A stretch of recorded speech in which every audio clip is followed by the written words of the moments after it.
What's going on, everybody? Dr. Vasquez here, coming to you live on January 12th of 2026. That's because we have to talk about malignant narcissism at this point.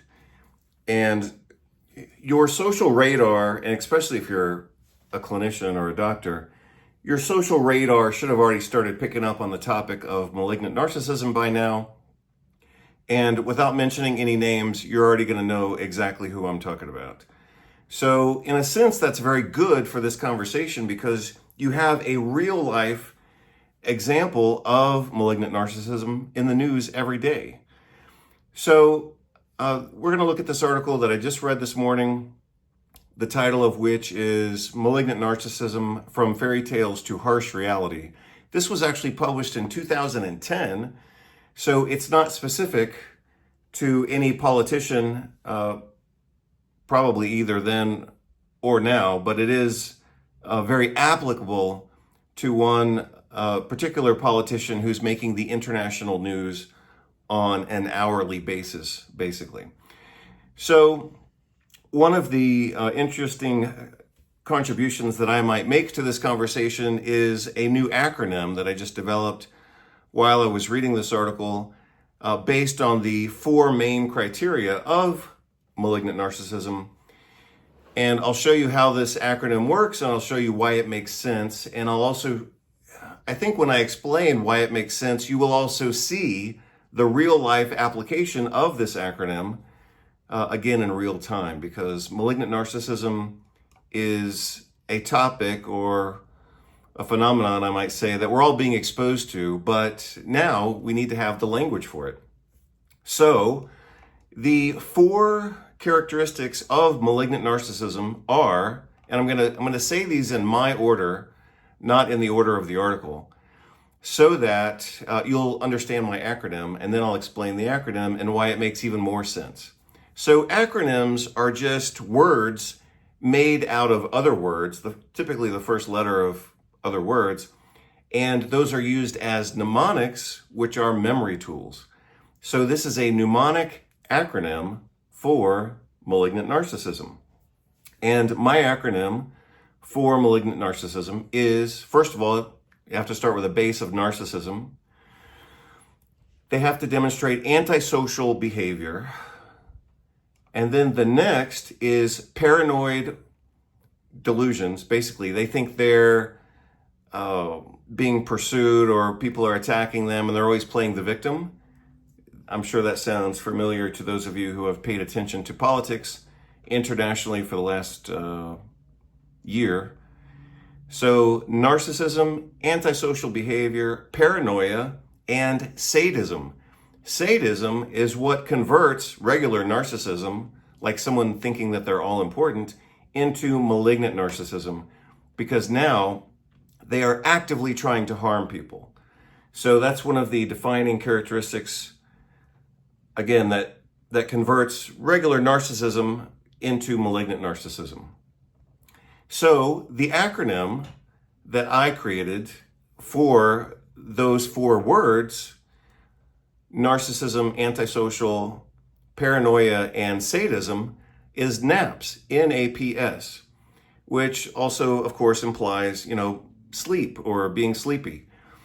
And we also see that as narcissism progresses from regular narcissism into malignant narcissism, we commonly see that in older people who are developing dementia at the same time. So that also explains how they are converted, so to speak, by time and the progression of their dementia.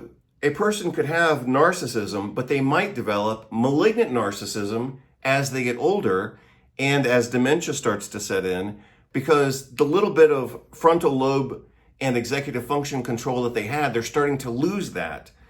So what you would expect as a narcissist gets older and maybe has a few strokes is that, or TIAs, or just basic kind of a foundation of cerebral vascular insufficiency, you would expect them to, when they're young, go from narcissism to, when they're older, narcissism with dementia, which would also make the narcissism worse because they don't have any brakes on the system anymore.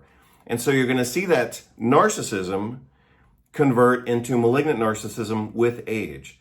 And if you had like a politician who is of advanced age and showing signs of dementia and neurological decline, if they had previously been a narcissist, you would now expect them reasonably to be a malignant narcissist. So again, characteristics are narcissism, antisocial behavior, paranoia, and sadism. The acronym that I made up for that is NAPS, N-A-P-S, which also correlates with the sleepiness that we see in patients as they develop dementia and their brain is basically starting to shut down. Now, let's see if I might change that a little bit. I just thought of something else.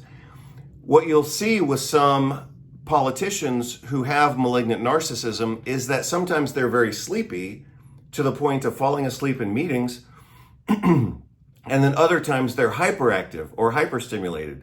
For example, sending out 140 or more than 100 social media messages in a single night. Why would that happen? How could a malignant narcissist with progressive dementia at times be too sleepy for their job and at other times show signs of hyperstimulation? Why would that happen?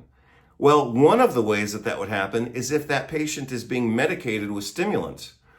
So in the case of a particular political personality, what you'll see is that sometimes during the day, he's falling asleep during important meetings, and that sometimes at night, he's hyperactive, sending out more than 100 messages at night to social media. Well, that's because someone is screwing up the timing of his medications. He should be taking his stimulants in the morning, and then the effect of those stimulants kind of wears off throughout the day.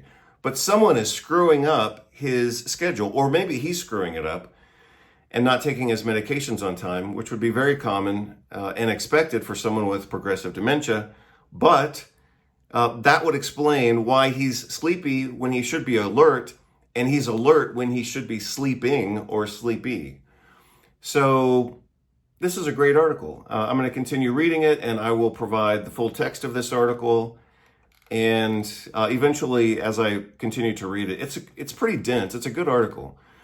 But as I continue to read it, I will eventually post the full text and we'll take it from there. So I've also collected a few social media videos, and I will, one way or another, provide you access to those, and I'll provide the original links so you can access the original videos from the original sources as well.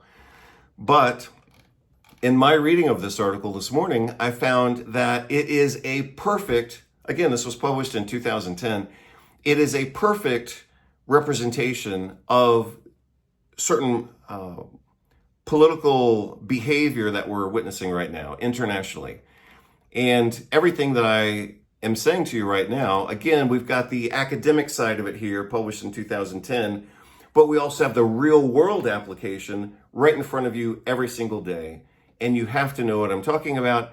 And if you don't know exactly what I'm talking about, then you have done an excellent job of insulating yourself from reality, because this is so obvious at this point that we all need to be aware of it. Hope you have a great day. Take care. Bye-bye.